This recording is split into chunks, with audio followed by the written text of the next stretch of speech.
বেনামাজি ব্যক্তির সাথে ভাগে কোরবানি দেওয়া যাবে কিনা, এ প্রশ্নটি অনেক ভাই বোন করে থাকেন। এর উত্তর হলো, যিনি নিয়মিত সালাত আদায় করছেন না এবং কখনো সালাত আদায়ের ব্যাপারে তার কোনো গুরুত্ব নাই, এই ব্যক্তি কেন কোরবানি দিচ্ছেন সেটি বড় প্রশ্ন সাপেক্ষ বিষয়। কারণ কোরবানি একটি ইবাদত, সালাত স্বতন্ত্র আরেকটি ইবাদত। সালাতের গুরুত্ব কোরবানির চাইতে অনেক গুণ বেশি। যিনি আল্লাহর নির্দেশ পালনার্থে সালাত আদায় করছেন না, তিনি কি আল্লাহর নির্দেশ পালন করতে গিয়ে কোরবানি করছেন? সেই সম্ভাবনা বোধহয় খুবই ক্ষীণ।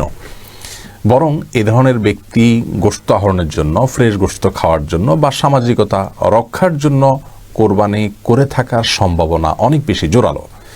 এই জন্য আমরা পরামর্শ দিব, যারা কখনো সালাত আদায় করেন না এবং ভবিষ্যতে সালাত আদায় করবেন বলে কোনো সদিচ্ছার ও প্রকাশ তিনি করেননি বা সেরকম কোনো কিছু আলামতও বোঝা না যায়, তাহলে এরকম ব্যক্তির সাথে আপনি কোরবানি দিতে যাবেন না। কারণ তিনি গোশত খাওয়ার জন্য কিংবা সমাজের মানুষের কাছে আপনার নিজের তথাকথিত ইজ্জত রক্ষার জন্য হয়তো কোরবানি দিচ্ছেন। এরকম ব্যক্তির সাথে আপনার কোরবানি দেওয়া উচিত নয়।